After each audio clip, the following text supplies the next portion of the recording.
The actress opened up about forgiving their late father John Phillips 14 years after revealing that they had an incestuous relationship. Mackenzie Phillips is opening up about how she's learned to forgive her father, the Mamas and the Papas singer John Phillips. The comments come 14 years after she revealed her 2009 memoir High on Arrival that she had an incestuous relationship with the musician who found fame in the 1960s.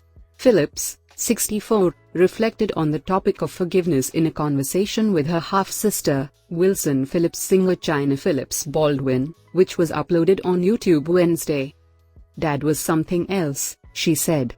"I get a lot of criticism and a lot of trolling online for having forgiveness in my heart. Forgiveness, because forgiving is for me, not for the other person.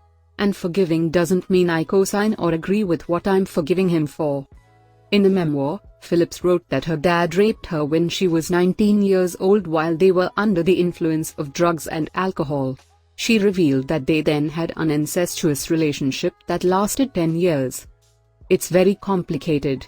It's very complicated, and yet, I'm at peace," she continued. Phillips Baldwin, 55, also took the opportunity to reflect on their father.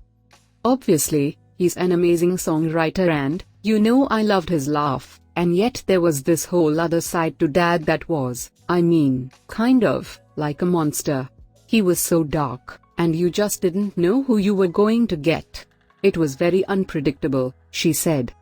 While inviting fans to watch the video in a post on Instagram, Phillips Baldwin, whose mother is former Mamas and the Papas singer Michelle Phillips, referred to her older sibling as a survivor and overcomer. Phillips previously revealed why she wanted to speak in detail about her experience in a 2017 interview with Oprah Winfrey. "I felt like here I was with this huge piece of information that maybe wasn't even fit for public consumption," the one day at a time actress told Winfrey. "I hadn't done my due diligence. When I wrote the book I just thought, I'm not gonna Google this, I'm not gonna Google that. I'm just going to tell my story as it happened to me. But then, in retrospect, there was some due diligence that I missed doing. Like preparing myself for losing my family." In her 2017 book, Hopeful Healing, Essays on Managing Recovery and Surviving Addiction, Phillips shared that her revelation ruined relationships with family members. "I've come to understand that some in my family have chosen to hold on to the pain and anger they felt when I came out with the truth about my dad," Phillips wrote in 2017. "I understand that they're still caught in a textbook response of devaluing the victim and holding up the perpetrator.